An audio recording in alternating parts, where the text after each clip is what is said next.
Hey everybody, welcome back to We Are Podcast. This is I Hate Being Sober, Season 1, Episode 17, Talking Off the Grid with Chris G. If this is your first time checking out the podcast network, please head over to your favorite podcast app, Spotify, Stitcher, Podbean, or iTunes, and give We Are Podcast Network a like. And if you get a chance, head over to our social media. All links can be found in the description. You can find us on Facebook, Instagram, and Twitter at /We Are Podcast. And with that said, on to the podcast.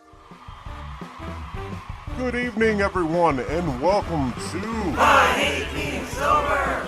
And now our host, Duck! Hey everybody, welcome to I Hate Being Sober, personal stories from epic people. And today, I have one of the most epic of people on the podcast. We got Chris Ginden on the show today. So Chris, how are you doing today, sir? I'm great. Just, pausing to talk to you, the great Duck. I don't know about that. We'll see.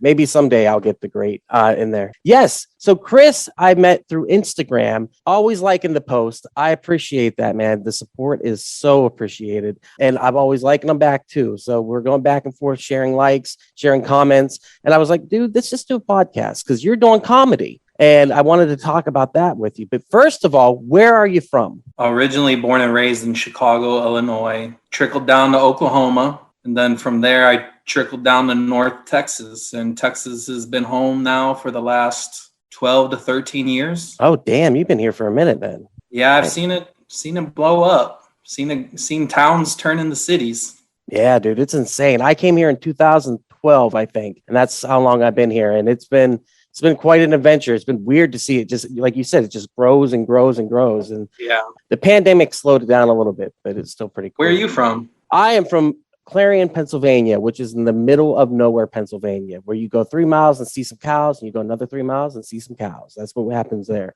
But yeah, I moved down here for a change of pace, change of life, and nothing specifically. I just wanted to get away from where I'm from. How about you? What brought you here? Was it a job? No, I was in grade school, going into high school when I moved from Chicago to Oklahoma originally to finish high school in Oklahoma, a small town. It was a nice change of pace for me. Chicago, as a kid, loved it.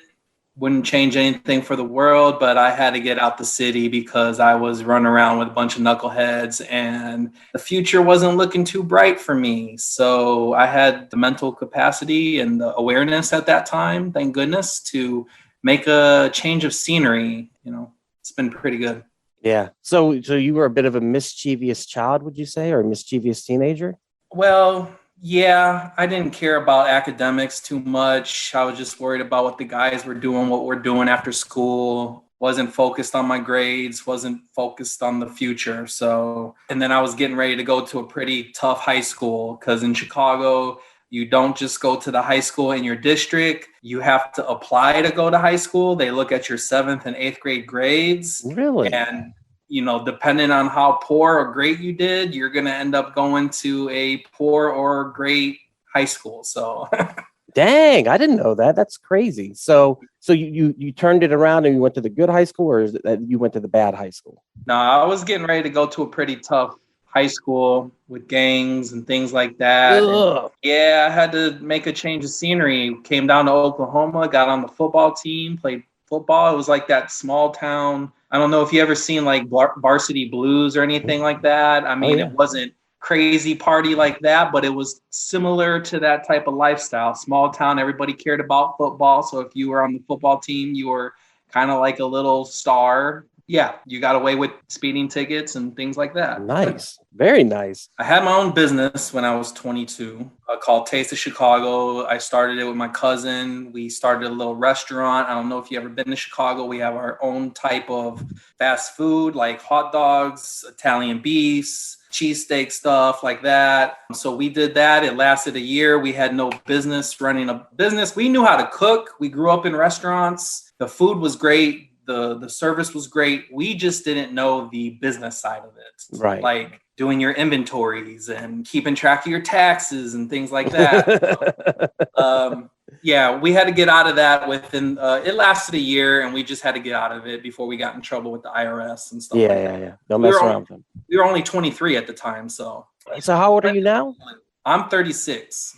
Oh, okay. You look young. You're the same age as me. So right on. So what did you eventually end up doing? You went to college, I take it, and graduated Later on in life, yeah, I had a bunch of dead end jobs. I met my fiance at an early age and settled down pretty early because I needed structure in my life. And, I met her. She was beautiful. So we clicked. The first couple years, I just was working regular crappy jobs. I didn't have a degree. I just had a high school diploma, and you're either making good money and you're working 10 to 11 hours a day, or night shift, or this, weekend shifts, or you have more free time, but you're not making any money. So my last job that I had, I worked for Schwann's, which is the food delivering company. That lasted a year. They downsized the company. I got let go because I was the youngest guy on board. And at that point, I said, we had a discussion, and I said, I gotta make a change. We gotta do something. I'm gonna get back in college. Went back to college when I was 27, started from scratch, got it done in 3.5 years. And nice. 3 months after that, I found my regular day job, which I'm a building inspector now. So what, like you check for like the fire code and stuff like that? Is that right? I do check for that. I also check for accessibility, things like that, Fair Housing Act, Americans with Disability type stuff like that. It's for commercial properties and stuff. No doubt. My friend Ben works for a company that does that. There's a lot. It's like an environmental consulting engineering firm. I'm not an engineer by any means, but I know enough to go out there and do boots on the ground work and then write the report. And then I hand it off to more smarter people. So. And then they take it over. Yeah. Let's talk about the comedy. 2019 is when you wanted to get into it. Is that right? I mean, I always wanted to get into comedy. I always wanted to try stand up. Life got in the way. I got busy with going to school and trying to, I started a family, got a house now, and yada, yada, yada. I always wanted to do comedy. I have a creative bug in me. And 2019, the plan was to get it going and start doing stand-up and taking some classes in 2020. Well, then the pandemic hit, so that delayed everybody's plans, no matter what your plans were. That delayed it by a year. And then once things kind of started loosening up and lightening up with the pandemic, I said, okay, I'm going to go ahead and take a stand-up class. And went and applied at the Comedy Arena in McKinney. So I did 2 classes there, did 2 showcase shows, have done about a handful of open mics there. And yeah, I'm just slowly trying to get stage time. And it's tough for me because I have a regular job and I'm always traveling for work. So I know in comedy, you want to do 5 to 7 open mics a week. If you're in a bigger city, you like to do 3 a day.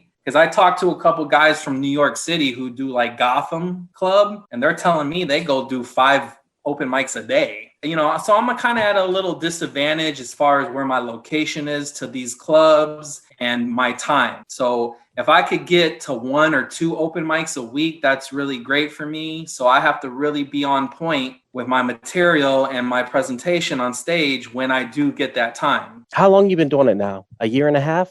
No, I started in first class was in May of this year.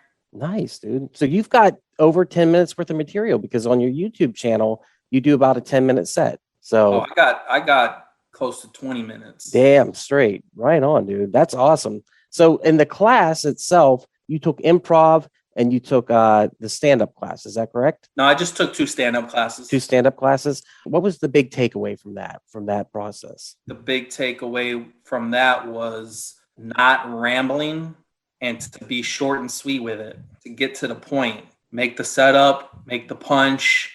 Of course, that's not always easy, and it's not easy to be original these days because a lot of things have been thought of. A lot of things have been tried out. There's all kinds of personalities out there, and you don't want to be a hack and copy somebody else's style. But yeah, Vaughn up there is a great club owner. In my first class, Megan King taught me. I think you're doing a show with her soon. Yep, tomorrow night, Megan King will be on the show.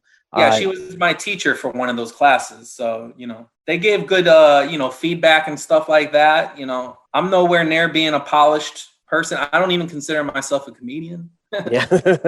I'm a nobody right now. So I'm just really just trying to get the podcast thing going and get the comedy going, collaborate with people when they're, available to collaborate, and try to get on open mics as much as I can. The podcast, that's what I was going to talk about. You are a bit of a storyteller. It seems like that's something that you enjoy. And even within your comedy, it seems that you want to tell a story. You have long form comedy with punchlines in between. Is that something that you are looking to do in the long term, is to be a storytelling comedian? Yes, I think the storytelling side of it is easiest for me because I do have a lot of life experiences, and I have had a lot of different odd jobs and crappy jobs and journeys through meeting different people and stuff like that. And I feel like I can take those stories and make them funny. But when I went to stand-up class, I want to try to start it out with a story, but then hit them with some punches. Can't just all be long form stories and stuff like that. I learned that from the comedy class. So I'm really trying to challenge myself to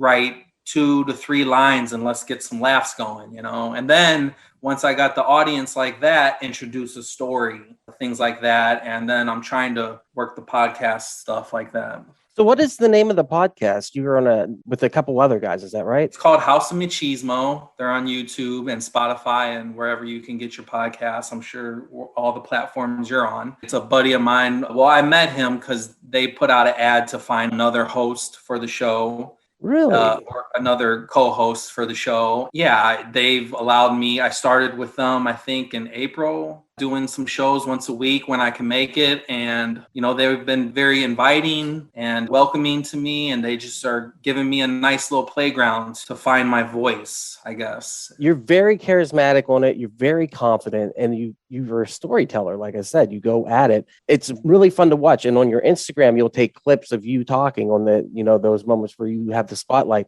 and you'll highlight those. So definitely go over to Chris's Instagram and check those out. That's what I took away, was that you have a ton of life experience and there's things that you want to talk about. Where did the wanting to do comedy come from? Where did this begin? Did you see a comedian? Did you see a special, or it was just you like to entertain?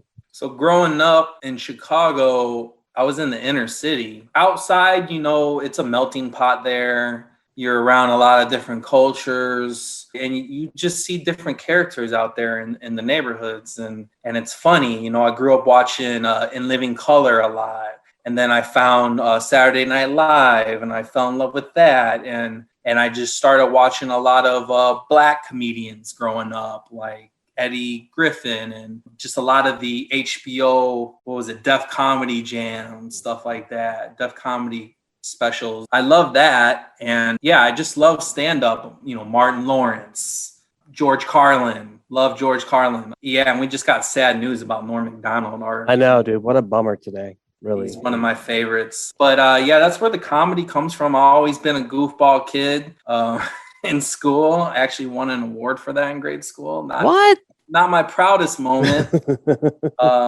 But yeah, that's where the comedy comes from. And I try to look at life and just laugh. I think it's healthy to laugh. But going back to the podcast, I am going to be starting my own podcast. I actually got my first interview in the books. I'm working on editing that video right now, and I'm still trying to figure out a name. I have a name, but I got to do some research to see if anybody else has the name in the same genre as me. So I don't want to step on anybody's shoes, be a hack, So yeah, be on the lookout for that.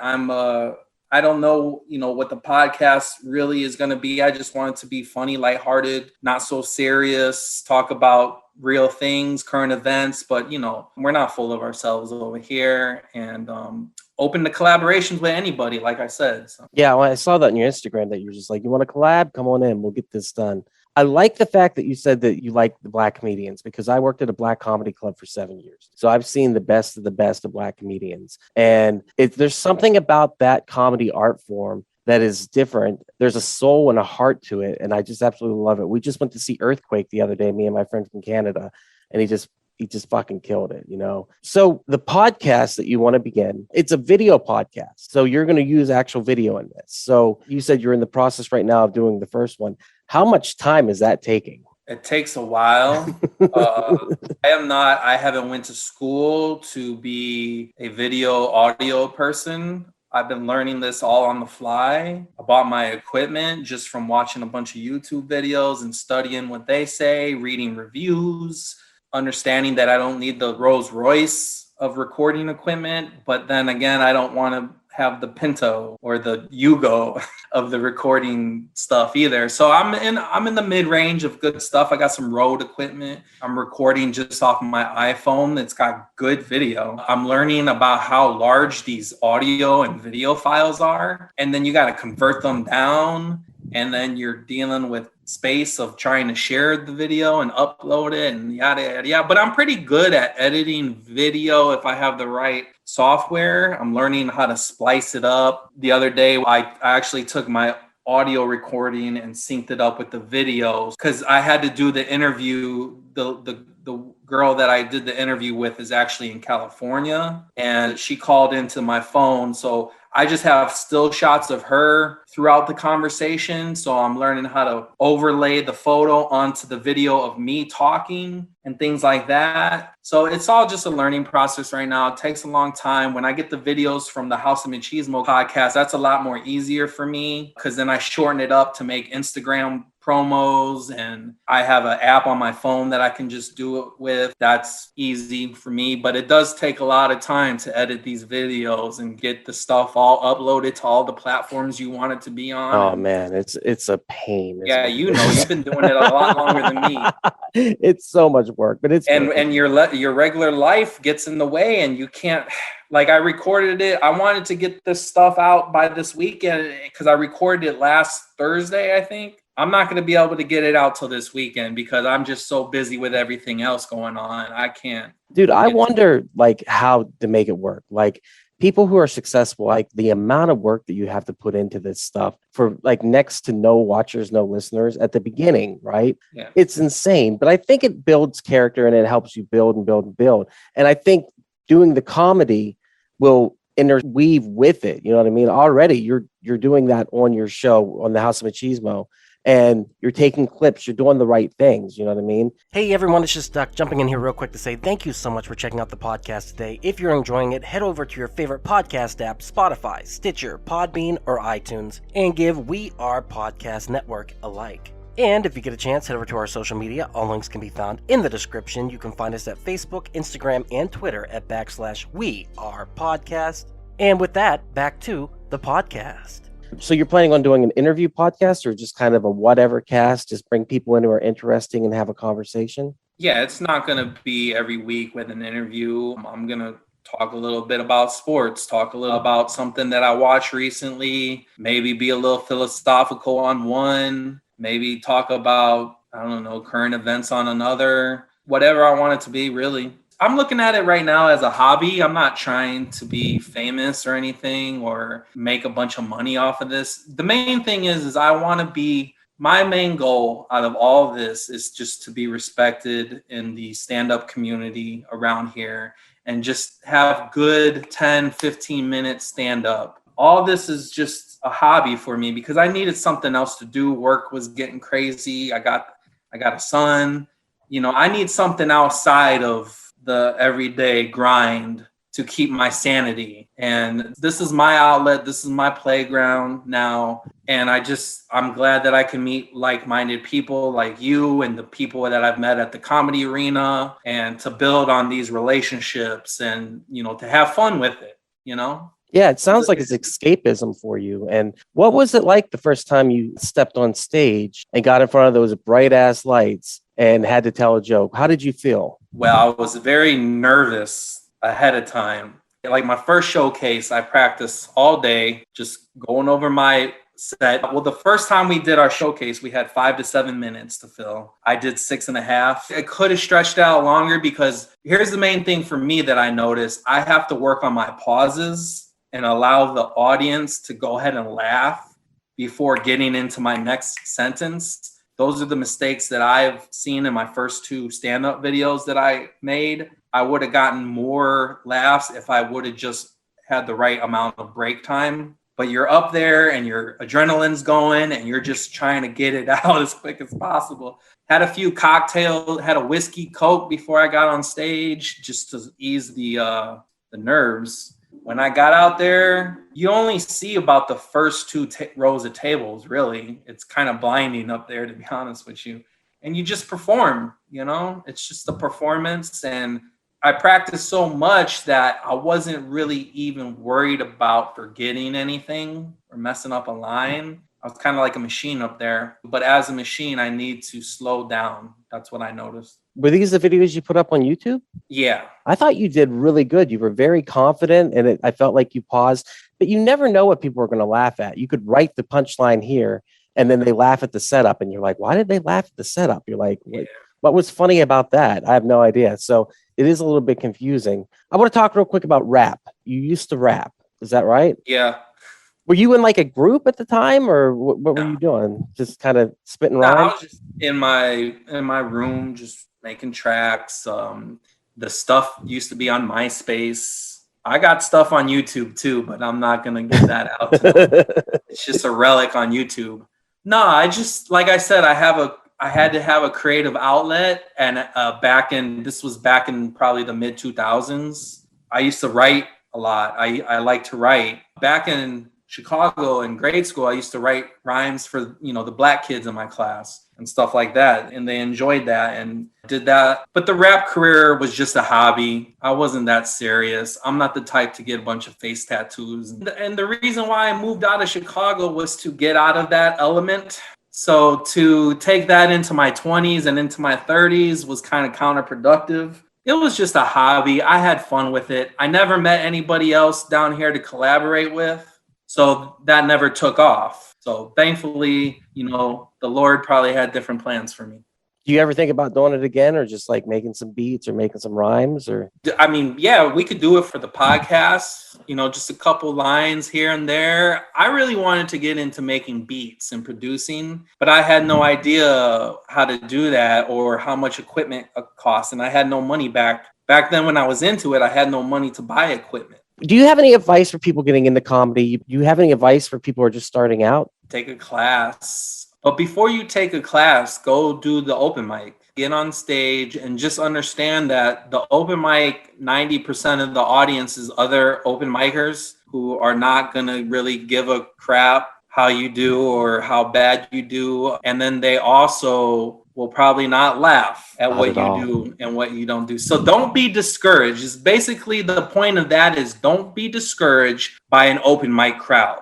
Is the biggest thing that I can say is don't be discouraged by an open mic crowd. It's like you said, it's 90% of people who, number one, think they're funnier than you. Number two, probably are funnier than you. Number three, like you said, are not going to laugh at anything.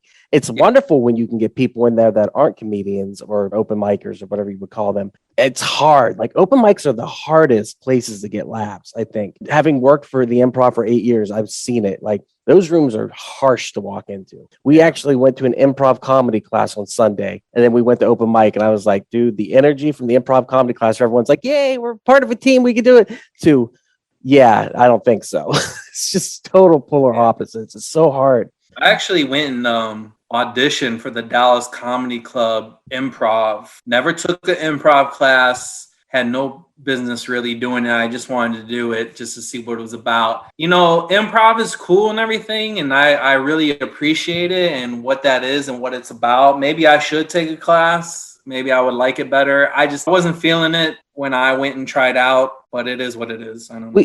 We call it the cult. That's what we call it. It's like joining a cult, because literally you are getting brainwashed in some ways when you do improv comedy. But for the act out, it helps so much, whenever you're going into the act out. And that's something I personally struggle with. I get nervous before I go into the act out. I'm like, oh shit, I'm going to look like an idiot. And then I remember I am an idiot, so it's fine. And I'm just not as peppy as a lot of you could tell a lot of these kids and people took theater class, these are theater students and they knew how to do stage. They knew their way around the stage is what I'm saying. And I didn't really know. So it is what it is. Maybe I should just take a class and see what it's like. Join the cult, dude. It's something else. It's fun though. Is there anything else you want to talk about? Yeah, I appreciate what you do on Instagram, showing the people and the fellow nerds and fans of the video game genres and the cartoon genres. Yeah, I like all the stuff you got. You've been teaching me, new things, and all the things that I grew up with, you grew up with too. And I had no idea there was other games to play, like Super Mario or the Pokemon game that's on the web-based game and things like that, the Mega Man game, all that stuff like that. It's all great. I appreciate that. I think that you would be wonderful going live, dude. I think you would kill it going live because you have great confidence. And like I said, you have an ability to speak because you took the class, of course. But yeah, dude, go live with it. Just kill it. Like, you would be awesome live, I think. When you say live, what do you mean by live? All right. So I have two forms of podcast. I have this one, which I will edit. But I have the Horrorcast, which is my horror podcast I do every Monday. You're welcome to come on if you want. We watch a horror movie. We talk about it. And so with that cast, I don't have control. And last night I had 3 comedians on. I had David Jessup, who's a regular, Mikey B, who is a local comedian, and Miles Francis, who's a local comedian. And it was chaos. It was pandemonium in the house, but it was fun. And the big thing was we can't control it. It is what it is. I can't tell them to stop. David Jessup's yelling at the top of his lungs over Mikey B and Miles Francis, but people also would stop and come back to the conversation, rally them back up. And it's one of those things where it's the energy for live, just like the energy for a stand-up comedy room, is something different. And I was very afraid to do a live podcast, a live stream, because I didn't have control. I want control of the words. I want control of the pacing. But the wonderful thing about that podcast is I have to let it all go. And I think you could do the same thing because you're very good at speaking. You're not worried about those pauses and ams and ums and buts and whatever. And that's what brings you in. And the other thing is you're very good at pausing. You pause in between when you do your sentence. As I talk very fast, but as you do your sentence, you pause like I just did there. And that entices people in, that brings them into the conversation. And just watching your clips, dude, your storytelling is on point. So I think you could, dude, you could go live. You could just do it live and not worry too much about the editing. I think you would kill it. I don't say that about many people, by the way, because there are a lot of people. You did that. Your last horror stream was the Cabin in the Woods. That's right. Was that what it was? I was watching. I was skimming through some of that. Yeah, dude, pandemonium. It was mayhem. I had too many comedians on because it just became a roast cast at that point. Yeah, I definitely would love getting on one of those whenever you just let me know what movie and I can watch. Or do y'all watch it together? Or? The way it works is we watch the movie, I send it out to everyone, and then we just meet up on Zoom meeting. Boom, we're in. And you can pick a movie, dude. If you like horror movies and there's a specific one you want to pick, you are more than welcome to pick that. And then we'll throw it on the list because it's a lot of fun. Because I got roasted by my friends like nonstop. And that's good. That's part of the comedy scene, is to get out there and get roasted and the network and to have fun with people. That's why I was like, dude, you got to come to Addison. Because I know you've probably got the connects at the comedy arena. You probably know everybody there by now, right? I'm a little shy. I can talk to people, but it just seems like people don't really talk. They kind of already know each other. I'm still new, like I said. Yeah. And I'm not there every single time. Like I said, my life is pretty busy. And if I can get out once a week, that's really good for me. Yeah. I'm going to try to slow things down at work if I can and try to focus more on this. But like I said, I still got to, this doesn't really pay the bills. And I got to stay loyal to what's paying the bills. And whenever moment that I can get to get out and collaborate and meet and network with people, I will try to. I'm supportive, just like everybody else, like you and me, we support each other. And I haven't met too many people in this world yet, is what I'm trying to say. So, dude, once you get out there, you'll start meeting people. Dude, I can't wait for you to come out to the Addison Improv. I can't wait to see you some more open mics. I can't wait to see what your comedy does. Like I said, your storytelling is fucking on point, and I can't wait to see what you're able to do in the future. So, I appreciate you being on the podcast today. Thank you so much. Chris G. All links in the description for Chris's stuff. Yeah, at Chris G_comedy. On Instagram. My YouTube is Gindo Media. Gindo is kind of like a family nickname. Just had to come up with a name. We might rebrand once the official podcast gets going, but for now, that's what it is. Go check him out. With that said, thank you so much for being here, Chris. I appreciate it. Thanks, Duck. Thank you. And there it is. Thank you again so much for checking out the podcast today. If you enjoyed it, head over to your favorite podcast app, Spotify, Stitcher, Podbean, and iTunes, and give We Are Podcast Network a like. And if you've enjoyed this podcast, you're going to love the other podcasts here on the We Are Podcast Network. We have We Are Air, where we talk movies, entertainment, whatever the fuck we want to talk about. That's me, that's Jake, and that's Javi. We're breaking down that pop culture, and we're having so much fun. And don't forget to check out We Are Bagu, a video game podcast where we talk Atari to Steam and everything between. That's me and Dr. Ethan Eastwood breaking down all that video game lore and having such a good time. Heroes-Gyros, a Dungeons and Distractions side quest. Me and the boys were playing some D&D. You can start that one from Season 1, Episode 1. It's a blast the whole way through. And finally, our new live video podcast, Slash Horrorcast, where we're going to have a roundtable discussion about our favorite horror movies. That'll be available on Twitch and YouTube, streaming every Monday at 8 p.m. Check the links in the description to find out what movies we'll be watching. Also, check the links in the description for our social media. You can find us at Facebook,